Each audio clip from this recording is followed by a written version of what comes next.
PEW Fan. The PEW Fan is a pro wrestling podcast created by fans for the fans. And thank you for joining us. This is episode 68. I am your host, your grumpy old school wrestling fan, collector, barber, and musician, Talk Wrestling, Tim Gilbert. And I'm your host, the architect of pro wrestling podcast, Funko Pop fan, Booker Andy. Hey, Booker Andy. Yeah, adding it in now. I'm also your host, the No Summer Wrestling Indie fan and football lover, Jeremy. All right, well, tonight we will be discussing the return of Adam Cole, baby.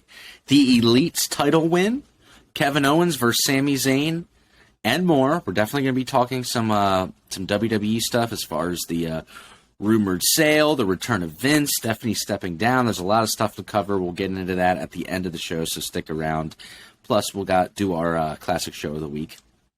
Before we get started on today's meat and potatoes of the episode, guys and girls, please go to YouTube and search the PW Fan, where you'll find our full catalog of episodes. We ask that you please kindly like and subscribe. Most importantly, subscribe. That really helps us out. We got merch on ProWrestlingTees.com/the PW Fan. 5 different shirt designs. And I'm telling you, some of the coolest, most wearable shirts out there for wrestling right now. For all other social media, you're going to find us by looking up at the PW Fan, and we should pop right up. So got the intro out of the way. Andy, I'm going to pass it over to you. We got a lot to talk about this week, kind of a crazy week in wrestling. So Booker, Andy, take us away, buddy. Yes, it was a week that had a lot of fans, at least for one night, very scared of the future of WWE, including us. Oh, yeah. So, starting with Raw. Raw opened up this past week with Kevin Owens. He came out, and he began to talk about how he's going to face Roman Reigns at the Rumble. But this didn't last too long because out comes Baron Corbin and JBL. Now, I remember watching the segment as we recorded last week with Jeremy, and we were cracking up because Kevin Owens seemed to get really bored with Baron Corbin and JBL talking, and he just walked over to the corner, put his head down on the top turnbuckle, and just stood there like he was in timeout and like bored out of his life. It was for like a good 5 minutes. It was like that. It was hilarious though. Every single time the camera cut to him, I thought it was just as funny as like the first time. This would eventually though lead to a match with Kevin Owens versus Baron Corbin, and Owens would end up winning. Which I totally forgot that JBL was still there. I forgot that was still a thing. They had been off TV for a little bit. Yeah. So Big Pants JBL, yeah, was there the whole time. He was probably on commentary from what I remember. A little after that, we had Alexa Bliss come out, and she stands on top of the announce table and cut a promo talking about how she's like the face of evil, and then a creepy video played, and it showed Uncle Howdy on it. But the show ended up cutting to a break, and we never got any follow-up. But it seems like Alexa Bliss is definitely going to be tied in with this whole Bray Wyatt, Uncle Howdy universe at some point. And, oh, yeah. She's still, it seems like, feuding with Bianca Belair. So, but no match has been announced for them, I don't think, for like Royal Rumble. I don't think many matches at all have been announced. I mean, it's the men's and women's Rumble, Roman versus KO, the Pitch Black match, and I can't think of anything else right now. Yeah, the Pitch Black match. We still don't know what that is. Then we had a Seth Rollins and Austin Theory segment. Rollins came limping out to the ring for a little bit, or not limping, but he was on crutches. But turns out he was never hurt, or if he was actually hurt in the match, it was no big deal, and it was fine by the next week. So he came out to the ring.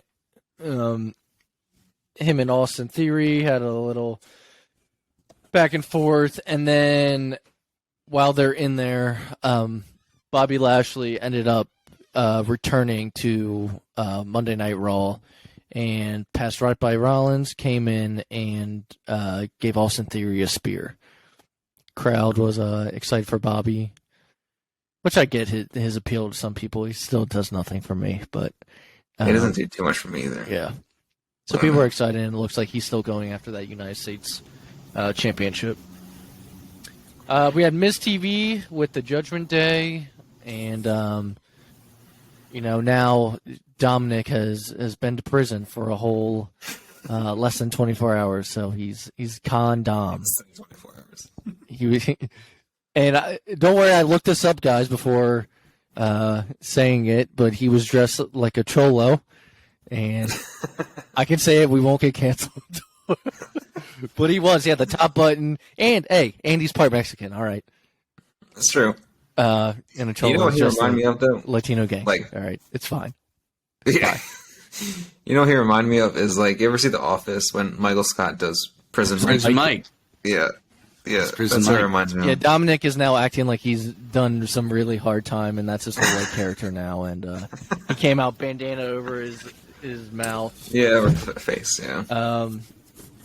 And so they were on Miz TV, and Miz was actually kind of, making fun of Dom for not actually doing any hard time or anything, and they were trying to sell it that Dom had.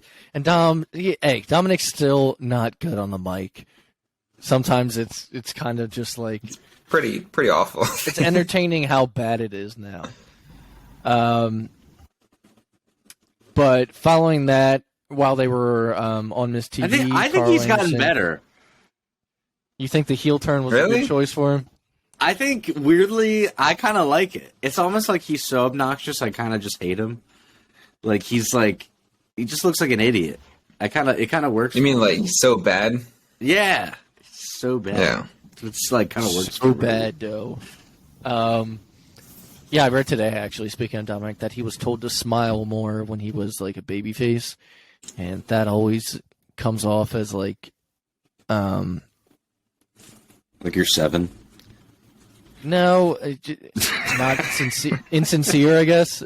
It just, like, it seems like he's being, like, forced to do it, which you could kind of tell. Nothing about his character seems like he's genuine. Vince is but that makes it seem like it's a joke. Like I know he like can't sell it, makes it be like it's a humorous part of the segment. I love that he's like dark now and he's with Rhea. They're like pretty great together. Calls her mommy. That's pretty great. What does she call her? Like Dom or something? Probably. I just heard it. I thought it was like funny. She calls him Poppy Baby, too, and he calls her mommy. Son. But yeah, she calls him son. Son, and he calls her mommy.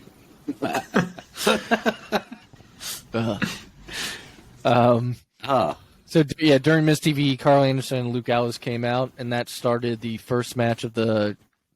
They called it a tag team turmoil, but it's basically a tag team gauntlet match.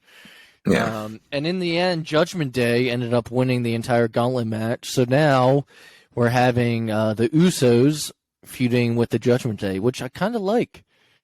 Yeah, it's different. Finn was quote unquote injured during the match, so Dom had to step in and finish the match for him, but they ended up winning. Yeah. And it's always so funny how, like, I think we talked about it last week. Things like the Judgment Day, when it first started, I was like, this is awful. And now I'm like, this isn't bad at all. Yeah. And I think, people like Vince, always is just like, nah, they're going to end up loving it. Like a lot of Vince's ideas start like that. It's just like, this seems terrible at first, and then it's just like, it becomes a thing. Yeah. Well, don't say that too early now, because, he is bad. I mean, I don't want any more Vince ideas, but that's just me. And then, so that was the main event of Raw, actually. Yeah. Was ending it with that, and it ended It's going to be ended with a face-off between Usos and Judgment Day, so. Like a heel versus heel, technically, I guess. Because WWE usually doesn't do face versus face or heel versus heel at all. Yeah, and I think the audience kind of, likes both groups. Yeah. They're almost definitely like the Usos more, I think. Yeah, because of the bloodline. So that wraps up Raw. Do you guys have anything to say about any of the stuff we talked about, or I can get straight into Dynamite? Go into Dynamite. Yeah, I'd say just getting the Dynamite, because I don't know. I feel like SmackDown is, well, I don't know. I guess the thing SmackDown's with main Raw, event was fantastic. and we'll get into that. It flip flops back and forth, but it felt like this week's SmackDown was the bigger show. Yeah. And that's probably because it is like the Bloodline's main show that they, at least Roman doesn't really ever pop up on Raw. But yeah, so Dynamite opened up with Jon Moxley versus Hangman Adam Page. I would say, pretty good match. Not amazing or anything, but it was good. It was probably on par with their pay-per-view match where Hangman actually got injured. But Hangman ended up winning this one, and he probably needed to for his character's sake, though we all still don't really care for him. Yeah. I feel like they're just going to do a third match anyways, because it's going to be like they're even now.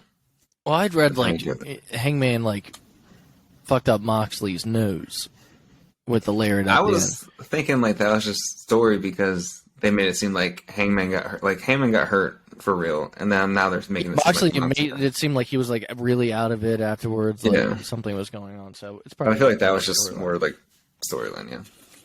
But as Tim had mentioned at the beginning of the podcast, Adam Cole returned this week. Thank fucking God, baby.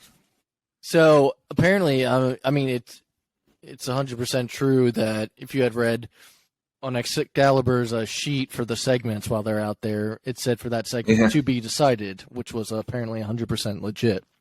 Yeah. So the announcers really had no idea. I saw that they had snuck Adam Cole into backstage and all that stuff. So he got a very good pop this week. They were in LA, I believe. Yeah, that place went crazy. Yeah, they did. And he was definitely too. That's a weird market for an AEW show. They were definitely, or he was definitely a babyface coming back this time around. Yeah. Some of the things he said, I didn't realize he had been away 6 months. I didn't realize it had been that long. Yeah. His last match was Forbidden Door. But he said, I've given you nothing for 6 months, but you were still there for me. For that, I'm eternally grateful. Thank you. He had said that he has good news and bad news. The good news was that he was back. He said, the bad news, it's not for me. The bad news is for the AEW locker room because Adam Cole is back. Too. Yep. Because Adam Cole's back. I'm not going anywhere. I know Bobby Fish didn't re-sign. Whatever happened with Kyle O'Reilly? He's hurt, I think. So. Is he still part of the AEW roster, though? I think so, yeah. Remember Cool Kyle?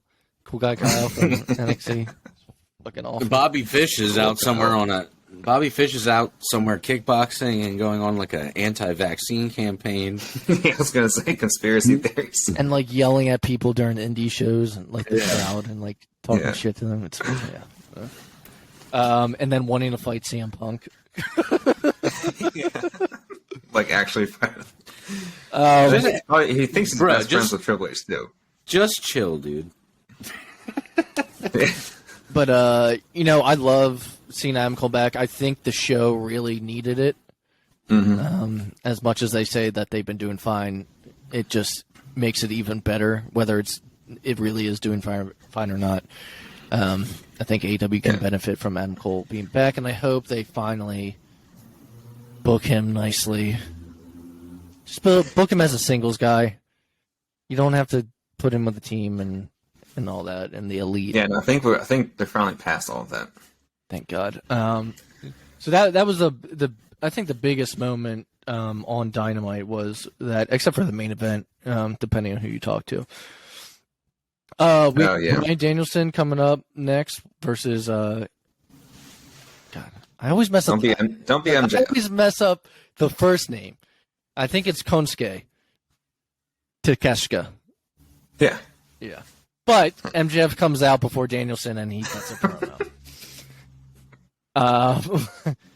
And he ends up, one of the things he says is what I've joked about on this show before. And he said, what's your name? Is it Takeshita?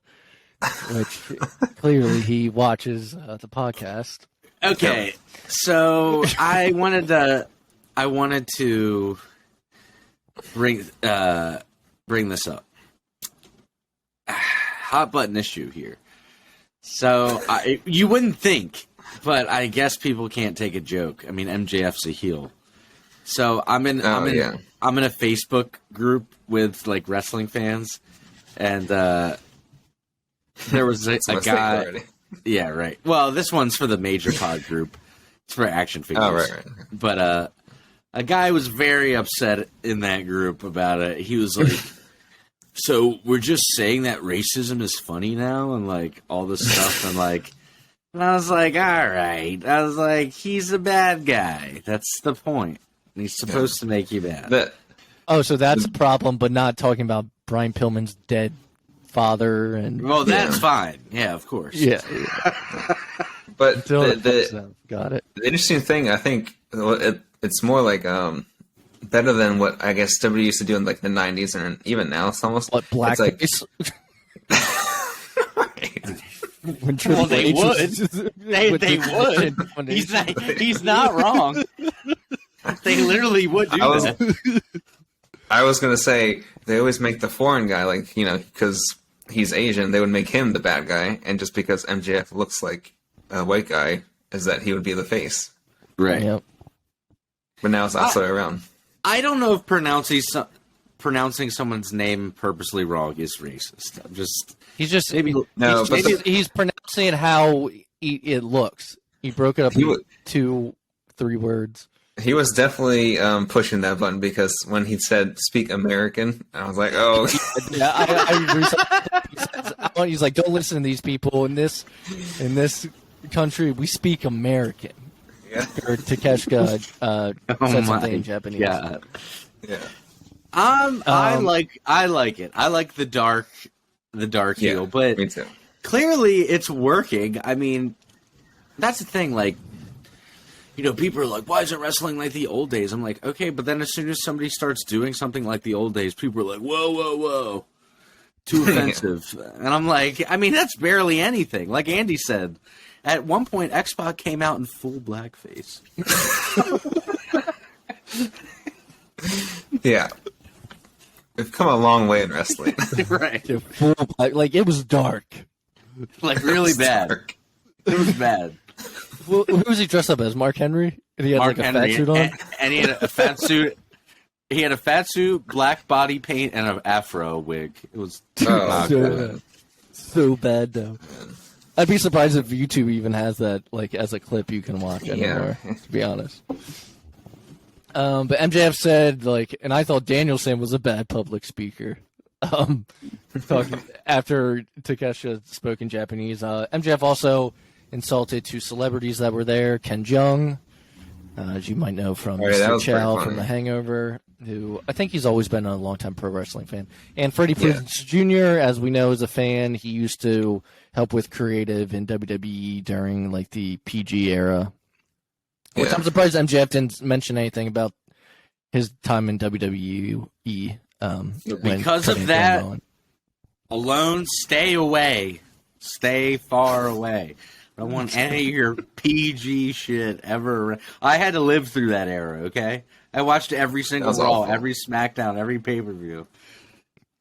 But, so then we had the match, though, finally, of Danielson versus Takeshita. And I'd say overall with the MJF segment and the match, it was very, very good all the way through. Yeah. I believe Danielson submitted Takeshita. He passed out, but yeah. Then we had Saraya and Toni Storm teaming up to take on Britt Baker and Jamie Hayter. During that match, Hikaru Shida came out and threw in a kendo stick, but the heels ended up grabbing it and using it. And so the winners were Britt Baker and Jamie Hayter. Now, I don't know if the whole kendo stick thing to the heels was intentional. We talked about last week how Shida was kind of mad. Okay, so I'm going to go off on a little AEW tangent real quick, all right? Because I don't think about things until I see something online. But, so, for this whole, Saraya's partner and stuff, when they were, hinting at it, before, she was like, "I'll give him a front row ticket to the show." It's like, if it was Toni Storm the whole time, why the hell would you need a front row ticket? So I don't know if they had someone else planned, but they never, it was almost like that never happened. And then I saw something. And then I saw something. It was like someone wrote, it just popped up on Facebook, but I was like, oh, I see your point. They're like, I know more about like Elias and Ezekiel than I do I saw that one too. about like Kenny Omega and the Elite. Like basically they're saying like Kenny Omega and the Elite and like a lot of people in AEW aren't characters. They're just like they make it portrayed like that's just them as people. It's just people wrestling. While like WWE has like characters and things. Not to like beat a dead horse here, but that's been Corny's whole point for years. He's like, who are these people? Why do we care? Yeah. I don't listen to Corny like you, so. But I mean, I still enjoy it, but I was trying to think of like actual people in the company you told me that you stopped listening to Corny because he was ruining things for me. He was so convincing that he was ruining wrestling for you. So but that's the problem. He knows his shit, but no, he's like, these guys. He's like, who are these people? Why do we like them? Why do we root for them? What are their backstory? I mean, there are things like that. And if you follow New Japan and the Bullet Club like we did when when that was a thing, then you know who these guys are. But if you're flipping through the channels. Like, JR used to be like, he's a 3-time WWF champion, 2-time All-American. He would, like, give you a quick backstory, like something to, like, tip your hat on.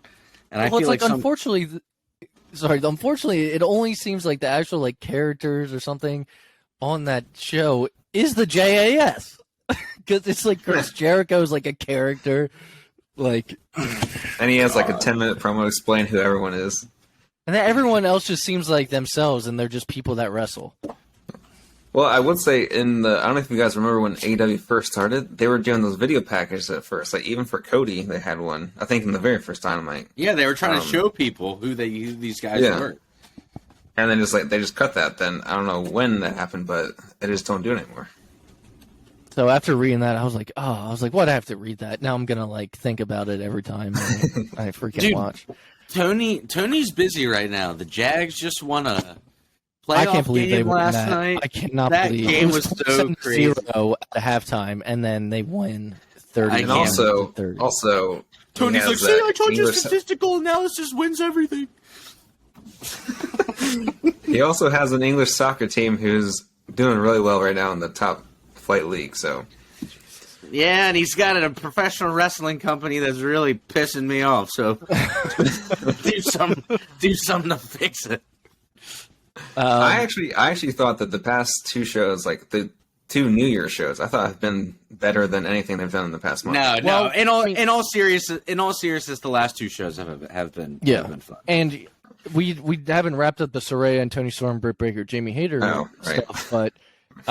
This match was very good. It was one of the better women's matches I've seen on Dynamite in a long time. Yeah. They actually gave them time too. They gave them time. I think one of the spots Saraya did, she front flipped off the apron down to the floor, which she seems to be taking a little bit more risks. But it was a really good match. Yeah. After that, we had a JAS segment. She doesn't got to take those risks, though. I'm just saying, man. That's true. This JAS segment was terrible, but go on, Tim. No, I just was going to say, like, the older I'm getting, it's, like, weird. Like, a couple years ago, well, more than a couple, God, I guess, Andy, like, when we got really into it super heavily, like, almost 10 years ago now, when we got into the indie scene, I loved the moves.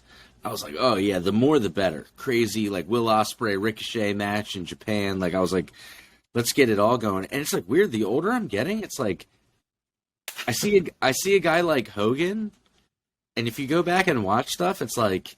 Watch Hogan in Japan. Well, yeah, Hogan in Japan, like, really did like, great.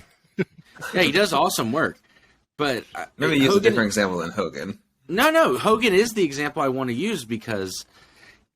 It's not the moves. I mean, this guy just... Sometimes simple is better.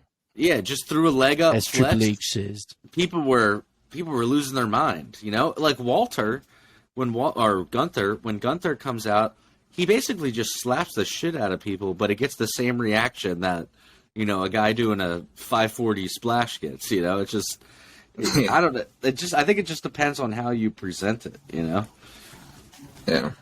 I was just saying, use a different example because, Hogan, the type of person he is, not the wrestler. Oh, well, yeah. Well, Hogan's like, well, brother, me and Bubba the Love Sponge Weiss were hanging out, dude. And then I'll tell you. But like I was saying, And this then I got JAS caught segment. making bad remarks on video, dude. And then I got canceled for like 5 years, brother. But people are starting to let it go, and I'm making my return, dude. This JAS segment, though, we're early into 2023, guys, and this will be a candidate for one of the worst promo segments of the year, dude. What are they even trying to get accomplished in this, other than Ricky Starks versus Jake Hager next week? So they come out and they're celebrating, and they talk about how they showed up to that Pro Wrestling Guerrilla thing, and everyone's talking about PWG them in the industry.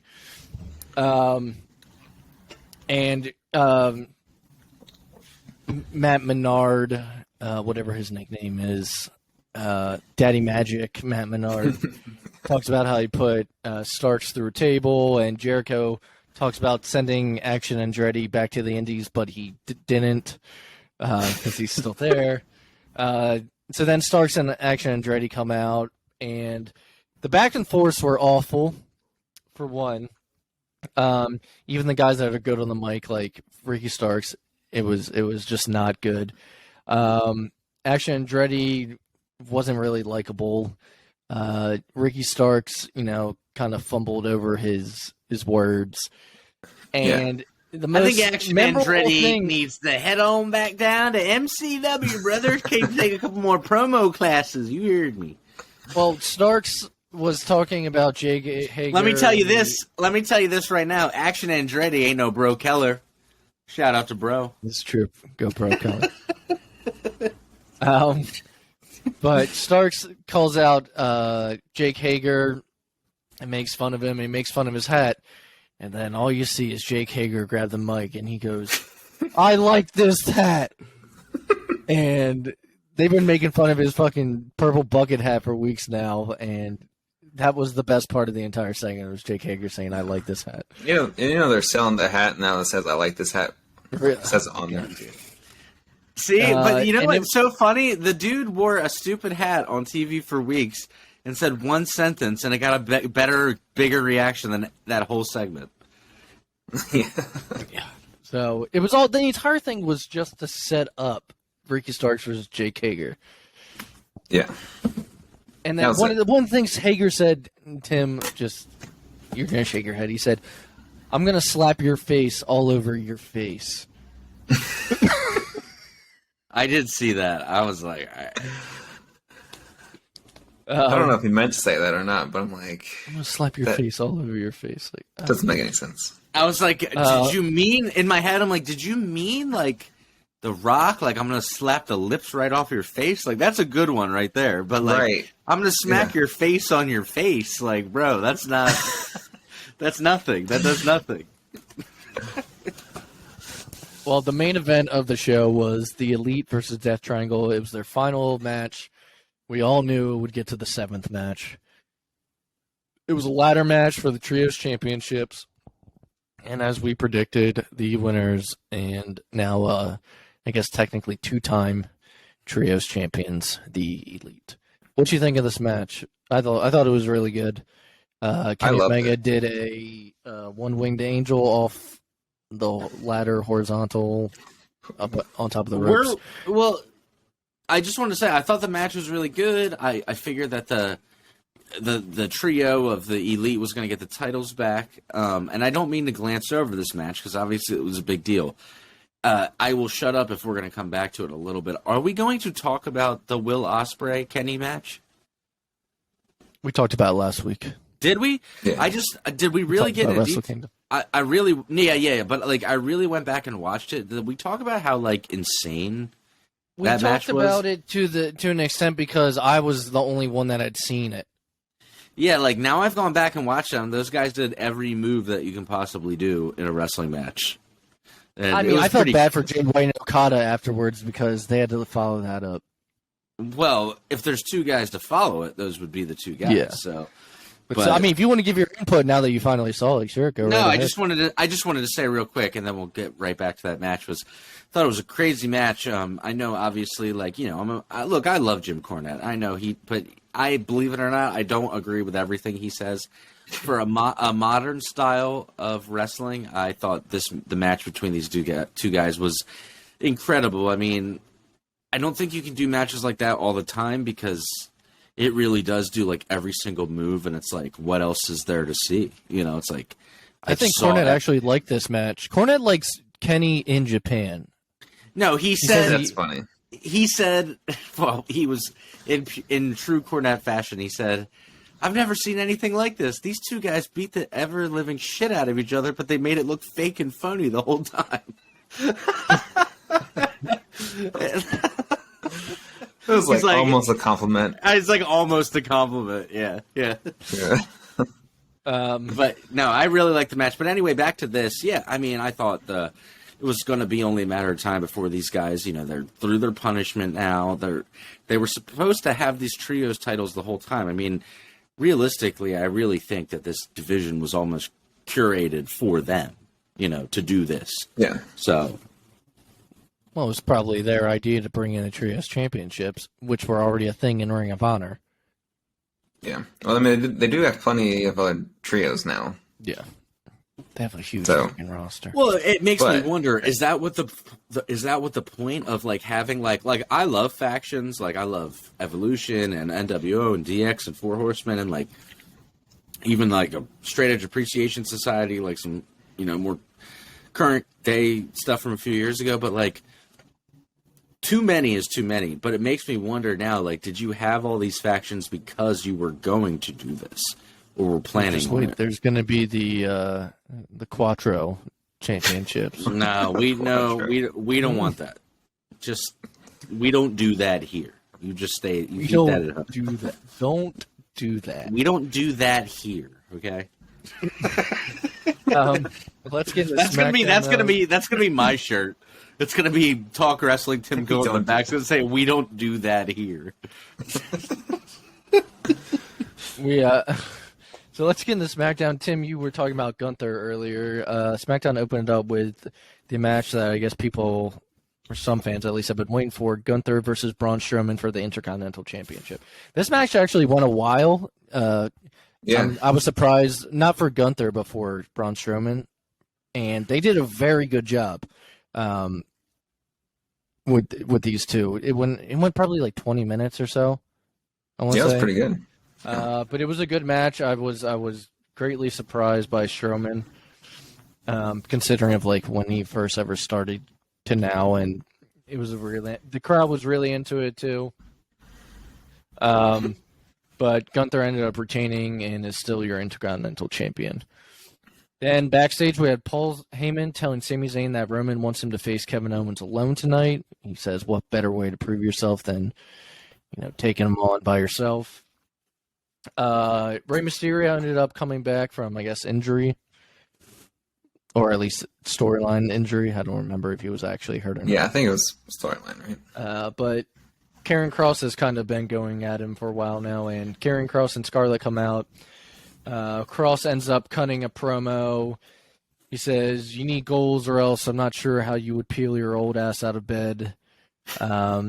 He said, "Who do you hate more, your son or yourself, for failing to raise Dominic to be just like you?"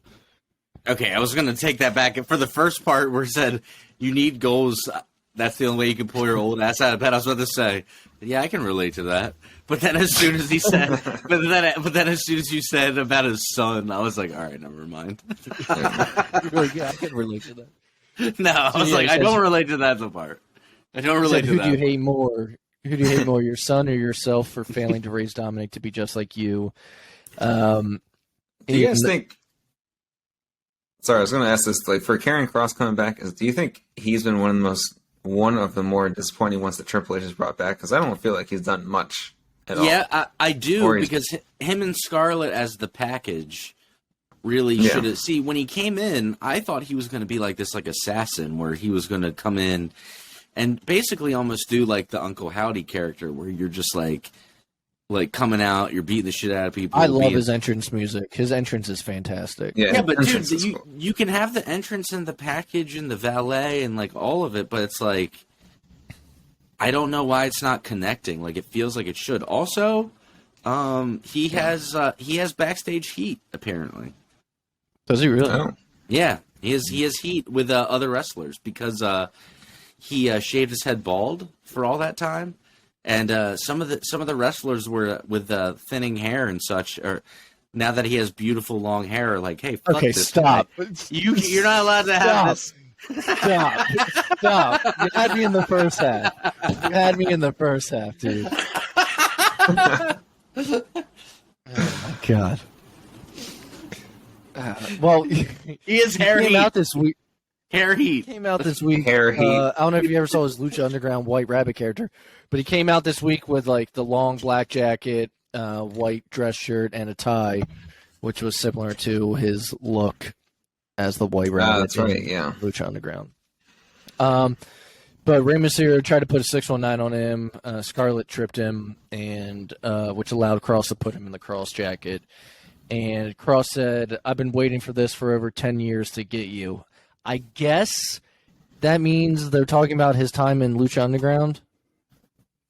Yeah, if it's 10 years, right?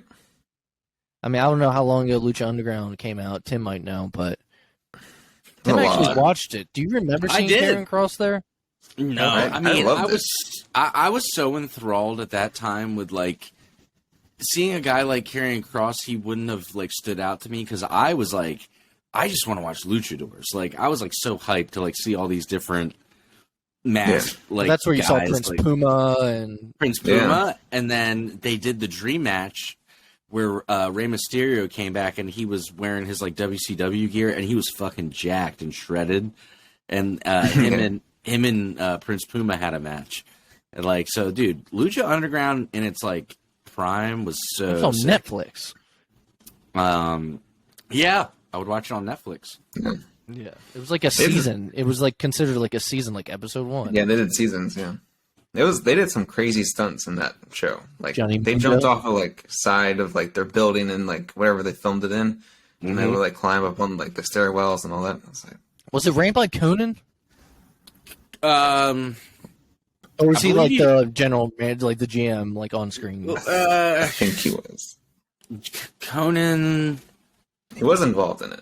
He Forget was how. involved in some capacity. He was obviously an on-screen character and manager. But oh man, what is the name of Conan's podcast with Disco and there's another guy on there too. I actually Something like with that. Conan, or it's something Oh. with Conan or something, isn't it? With K Dog. I don't know, but it was it's a good show. Find Conan's podcast. It's a fun listen, even with Disco Inferno in there. Yeah, I can't remember in what capacity he was involved, but Lucha Underground was great. It was like 10 years ago, like you were saying. Wow, it's been a long time. K100 Yeah, K100. It's a good show. with Conan and Disco. Ugh. You can do without Disco.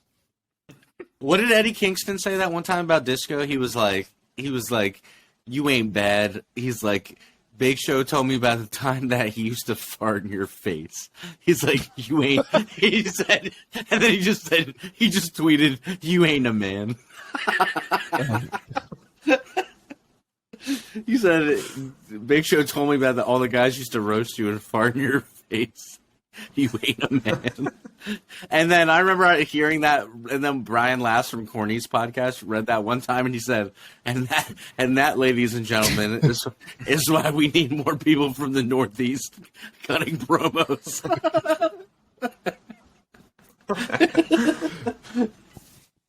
So I don't even remember where we left. Oh, Karrion Kross. Okay, on SmackDown. Someone has to keep us on track, guys. We had a Bray Wyatt promo. Bray Wyatt came out to the ring. In the ring, there was a brown rocking chair. There's a bunch of callbacks to his old gimmicks during this thing. There was a brown rocking chair, which is obviously a callback to his time in the Wyatt family. And he issued a warning to LA Knight saying "run," which is another callback to his old gimmick. I think he mentioned The Fiend possibly during the segment, or if he didn't, I know The Fiend appeared during the QR code stuff. And he ended up saying he said Green Bay, we're here. He said, sometimes all it takes is a little push in the right direction to remind you who you really are. Now, this is the week after Uncle Howdy did a Sister Abigail. All right. Hang on. I'm sorry. You couldn't wait. You couldn't wait, could you? I couldn't wait. I had to pull up the tweet. So this is the tweet that Eddie Kingston sent Big Show. Eddie Kingston said Disco Inferno. You never did the work, and the boys kept you around to laugh at you. I remember hearing a story where Big Show farted in your face. You ain't a man.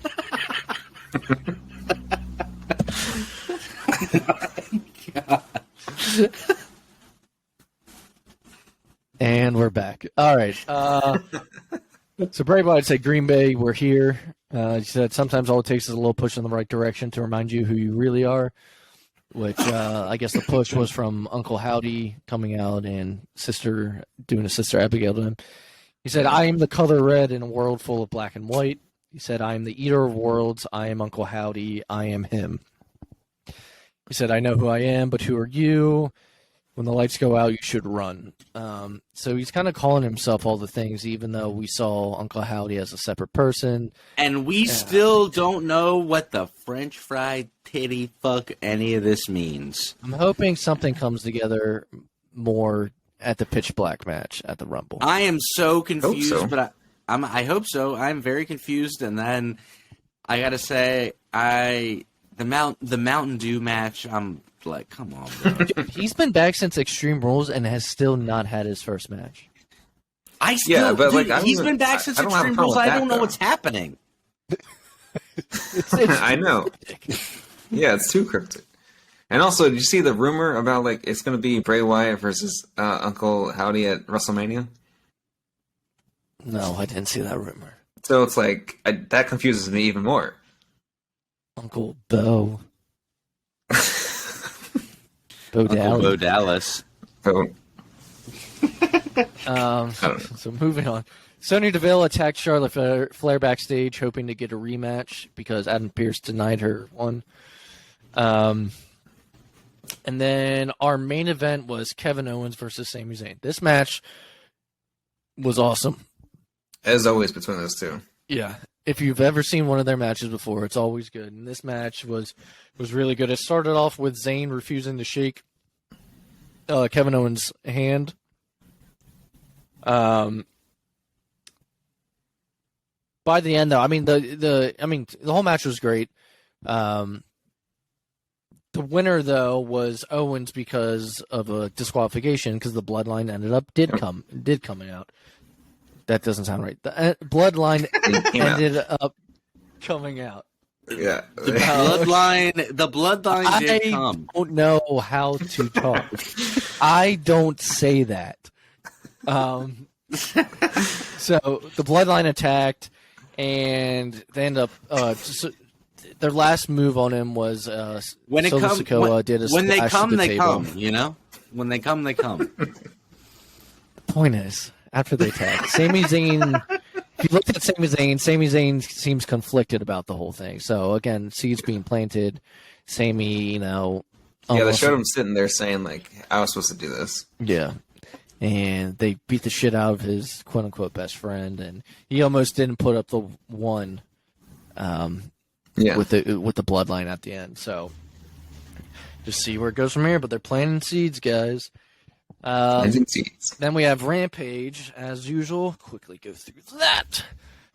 Juice Robinson versus Darby Allin for the TNT Championship. Rock hard, Juice Robinson. Rock hard. He's rock hard, guys. Rock hard.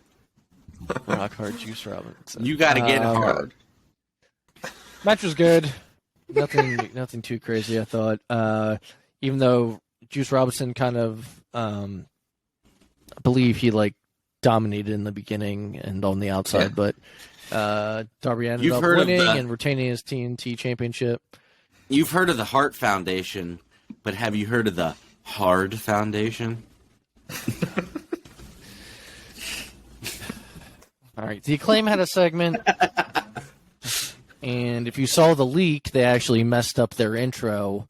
Yeah, Max Caster messed up his rap and asked the audience if he could do it again, so he did.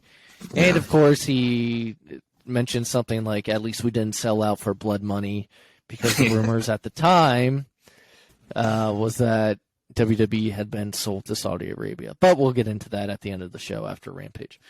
For Rampage, do you get the Ruby Soho match? Ruby Soho match? Remember when she was bleeding? Oh, like crazy? I did not, but that was the main event, so we will talk about it. Okay. So the Acclaim was out there, and I'm trying to remember what they actually talked about, but they were going to cement their legacy. Fame. They were going to cement their legacy and get, they're in LA. They were going to put their hands into the piece of concrete and get a Star of Fame or some shit like that. Ass-Boys ended up coming out, and basically they got pantsed and then pushed over and got their asses put into the concrete. So, yeah, that's pretty much so that happened. That happened. Then we had a tag match, Eddie Kingston and Ortiz versus Kings of the Black Throne. Kings of the Black Throne is not the entire House of Black. Kings of the Black Throne is just Brody King and Malachi Black. I thought the match was pretty good, though. They've been teasing like turmoil between Eddie Kingston and Ortiz lately. That Ortiz doesn't like trust him, or I'm definitely stealing Kings of the Black Throne for something for my band, because that's a fucking sick name. It's a great name. Yeah, I'm saving that. I'm putting that in the save list for something. Maybe lyrics. I don't know, but it's gonna be used for something. But the main event, as Jeremy mentioned, it was Anna Jay and Ty Mello teaming up against Ruby Soho and Willow Nightingale. This was, a street fight, I believe? Yeah. Willow Nightingale was kind of dressed like a Dudley boy, in a way. I think both Ruby Soho and Willow did that. She was busted open early in the match. I believe it happened when she was laying down in the trash can, and I think Anna Jay jumped off, but Ruby had to have hard cut herself in the trash can or something, because it poured. Yeah, it poured the entire. Her face was covered. Her face looked like Eddie Guerrero's after the JBL chair by the end of the match. Okay. So I mean, there was thumbtacks in this match, trash cans. Willow Nightingale. I think this is how the spot was supposed to go, but the power bomb off the stage. To Anna Jay, because Willow Nightingale went through the table herself. Right. But Anna went straight on the floor. But I feel like she took the brunt of, like, the power bomb, like, most of the force by going through the table. Like, imagine if she just landed ass first on the stage. I feel like the table was supposed to be meant for her. But I feel like it was meant for both of them, but she overshot it. I don't think they both would have been able to go through the table. I mean, maybe half and half, like maybe just like her calves. Legs. Yeah. All I know is it was a scary spot. She was fine though in the end. She was fine in the end. It was a scary spot, and it doesn't matter if you're, whatever you identify as well. But like, man, woman, like you shouldn't do table spots if you don't feel like you're on national television. You got a live audience of a few thousand people there. You should only do those spots, regardless of who you are, if you feel like you could actually pull that off. And I feel like sometimes these are the moments it's very glaring, and I'm glad that everyone's okay. But you can tell where it's like, you could tell that maybe that wasn't the best idea, Yeah. I mean, other than that, like overall, I thought the match was actually really good. I did too. I'm not big into like just like that one big thing. The lady's blood thing like weirds me out in a weird way. I don't know why. Like I do think it's badass, but like Ruby was bleeding so much, but she I thought it was cool. I liked the match. Now the winners in the end, was it Ruby Soho and Willow Nightingale? I'm trying to remember. I believe the last spot was Ruby did her finisher to tie Mello onto the tags. Yeah, she won. And she got the win. Okay. Destination Unknown, I think is her. Yeah, I remember that. Yeah, because that was playing at the end, and then JR was trying to sing it. Yeah. And I was like, don't do that. JR was trying to sing it. Like, he was like doing the Ruby, Soho. Destination is unknown. He's like yelling. Sassafras. And then he just gets quiet and he says, sassafras.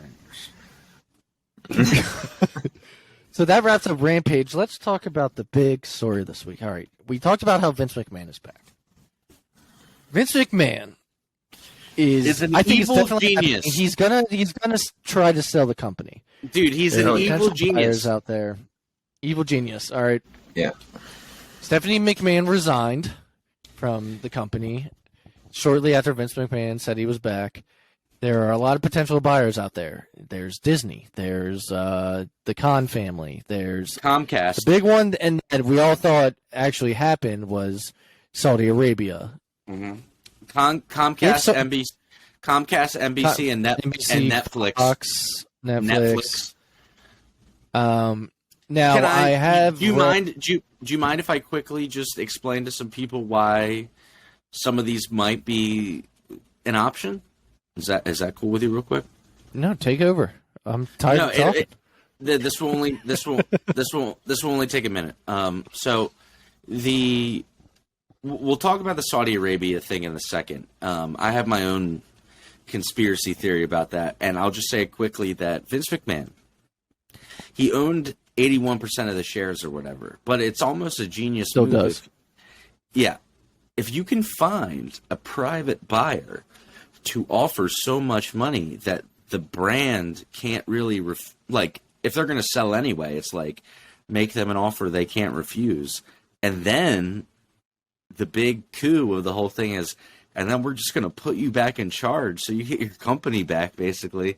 I mean, that is genius. I mean, not like it's an evil genius, but it's genius. But some of the other ones that might make sense is obviously the NBC, Peacock, and everything. You know, they have the WWE. You know, what is now the WWE Network. What's left of it is on their thing.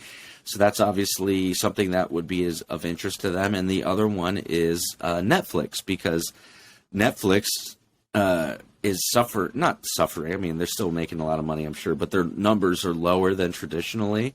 And nothing does more numbers than live sports, even now. Like the NFL has that deal on, what's it called? Amazon. On the Amazon Prime thing, you know, and they get huge numbers off that. Well, obviously Netflix isn't going to be able to get number one, which is football, right? NFL. But whenever you look at the ratings, WWE's Raw is always 2 or 3. So if you can't get number one, why not get number 2? And then just like how we were saying that Netflix used to have Lucha Underground on their show, like having WWE Raw and Smackdown live on Netflix every week, I mean, I would definitely keep up my Netflix subscription more if that was the case, you know? I read today that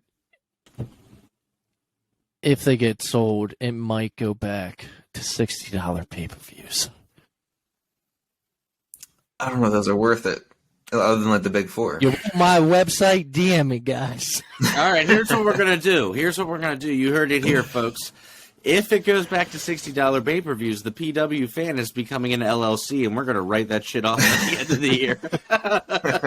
Because I'm not trying to pay that freaking money, man. So I'm going to say a couple of things here. So, a guy named Alex Sherman from CNBC reported that WWE hired an investment banking company, JP Morgan, as an advisor in hopes of completing a sale in the next 3 to 6 months. All right. I think they're the same company or same person that the UFC used in 2016 to sell. Okay. And so by summer, it helps you get the best deal for it. Yeah.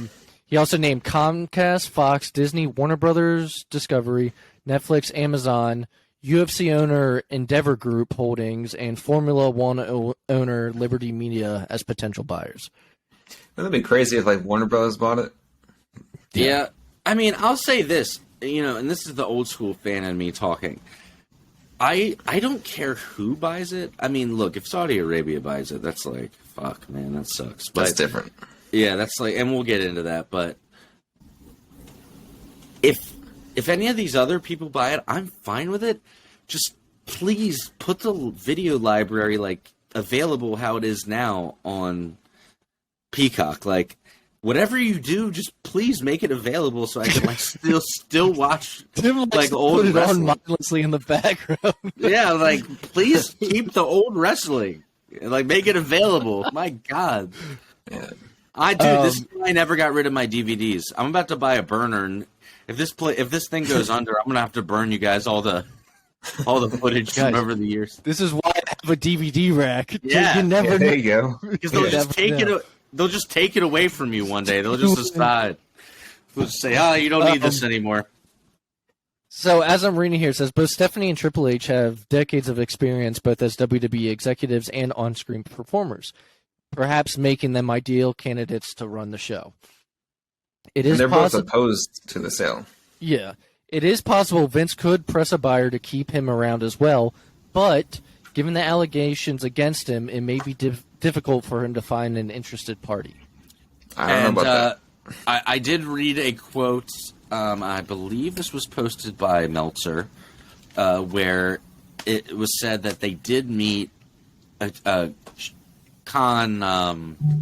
Nick Khan did meet with a Disney executive, and said that the executive said that obviously it's very interesting, but given the scandal that Vince McMahon has gone through, you would be basically hard pressed to find any major corporation that would be willing to put him back in charge. Yeah, it's like we'd buy it, but you ain't coming back in charge. Right. Yeah. Which gives me hope that they look. If you're a money-making company, all right, or if you're a company, all companies want to make money. You want to make money, and you see that since Vince has been gone, WWE's been doing very well, ratings-wise, money-wise. Wouldn't you keep what is working? Well, I would say as in like keeping Triple H around. Yeah. I would say even more selfishly than that, from a PR standpoint, they're not gonna look at this, dude. There's no fucking way Disney would ever put Vince McMahon back in charge. It's not good for their image. Oh, if it's a company like Disney, no way. Which is let's be honest, that's what they care about. So look, the Endeavor group that way. owns UFC, the Endeavor group that owns UFC is thinking about taking Dana White out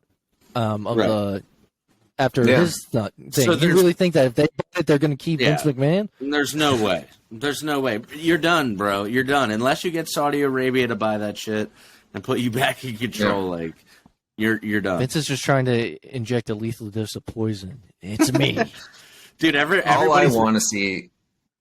I was just gonna say everybody's been referencing that NWO promo where he's like, "If anybody's gonna kill my creation," when he turns around, they cut it, and it just says me. Me. But I just want to see continue Tony to talk Khan about it. buy the company, and then The WWE AEW Multiversal Championship. God, I don't the multiversal. The multiversal championship. Dude, if they did, seriously, you need to have multiple shows. Oh yeah, I don't think he would merge it. It would just like be? keep the shows. I'm not gonna lie, guys. That would be absolutely horrible. I do not want. You want like one just huge wrestling promotion? No. God, we've already had that for 20 years. See, that's what happened. I know. I just want at least to get to Mania and get the Mania that Triple H had planned. You want Triple H's Mania at least. At least. Yeah. Well, this you begs can switch things up on the road to WrestleMania. You can't switch up Mania on the road to WrestleMania. Well, speaking of the road to WrestleMania, we're all talking about going to the one in Philly, and I'm like, that is too much money for a sketchy ass. Like, I don't know who owns this thing. I don't know what the storyline's gonna be. Like that, or who's writing this shit. Like, I can't invest until I get some concrete leadership under here. Yeah. Well, if you guys want to hear one thing about going that we'll talk about more next week, obviously. Cody is in the Rumble. Has it been announced with that video package this week? Yeah. Or I just saw it. I saw it on Twitter, but I'm sure Okay, no so number, though. So if you guys aren't understanding, what that means is Cody is winning the Rumble. And look, I've still read they're still unsure about The Rock. I mean, and his plans. At this point, Cody needs to win it then. No, but even The Rock's plans for Mania, I mean, it's still unsure of what. So They need to make the push to get The Rock. There isn't a better, the last time they did WrestleMania Goes Hollywood was WrestleMania 21, and it was years ago. You need The Rock. It's Hollywood. It's The Rock. You got Roman Reigns. You got the Bloodline. You got the title. Like, now is the time. If you don't do it, I don't want to see it next year. Like, because it's not going to be the same. You got to do it right now. Yeah. while Roman's the tribal chief, and You got to do it now. Yeah. You got to you got to strike And tell that the iron story. off. Tell the story of like who's really the head of the table. But the thing is, if Roman beats if The Rock isn't in it, but if Roman beats The Rock, then they book themselves into a bad position, which just makes Roman's unbeatable at that point. Are you guys cool with Cody winning Yeah. the Rumble? Not, I mean, I think I said months ago, if it's not going to be The Rock, it's got to be Cody. and if it's not Cody, who would you be fine with? I'm just curious. It's probably going to be Cody, but who else would you? I have no idea then. I mean, He's ran through everybody. Seth Rollins. No, I don't want to He's see beaten that them, though. again. We've Or already he seen beat it it. because Heyman cheated. Heyman went back to Roman. He hasn't beaten Rollins cleanly ever. I don't know. I was thinking one belt for Cody and then one for The Rock. Dude, you just got to get it off. That's their whole problem is how do we get it off of Roman? Yeah. I need The Rock. I think that you need him for it to be believable. Need The Rock. Or It's just gotta have be. Dom beat him. I mean, I don't know. Just make Dominic beat him. Whatever. Well, I don't care anymore. Just have Dominic win. Tim, why don't you take us out with our classic show of the week? Classic show of the week this week is SummerSlam 2003, which I will say it's kind of a weird show, but I'm picking it because the main event is a elimination chamber match. Triple H versus Chris Jericho, who we're all familiar with, versus Shawn Michaels versus Randy Orton, who modern day Kevin familiar, Nash and Goldberg. versus Kevin Nash and Goldberg, all for the World Heavyweight Championship. It's a pretty good match. I enjoyed it. It just is very nostalgic of that time period. That's why I'm choosing this show. I didn't know that was SummerSlam. There is a fatal. That means 04. Sorry, that means 04 is when Randy wins the title for the first time. 04 is the one where Randy faces Chris Benoit for the title. Yes. Okay. And then another good match on this show. Actually, there's two. There's a singles match, Brock Lesnar versus Kurt Angle. Banger. Go back and watch that. And then there's also a banger, couple bangers for sure. And then a fader. And then there's a fatal four-way for the WWE United States Championship, which is Tajiri versus Chris Benoit versus Rhino versus Eddie Guerrero. So three good matches on there, stacked card. I definitely recommend going back and watching it. That is on the road to WrestleMania 20, I believe, and eventually we will talk about WrestleMania 20. We'll get into that show. But if that's wrapping us up, I'll take us out. Thank you guys so much for joining us. We dropped Get those T-shirts. Get those T-shirts, Booker Andy. But we did drop 2 episodes last week, and we got really good numbers on both of those episodes. Thank you guys and girls so much for listening and checking everything out and just continuing to be a great motivation for us to make this show. We obviously love doing it, but now just knowing that people are listening, it's super cool, and it keeps us even more motivated to have fun. So can't wait to be back next week, talk all things pro wrestling. Go do your homework. Watch SummerSlam 2003.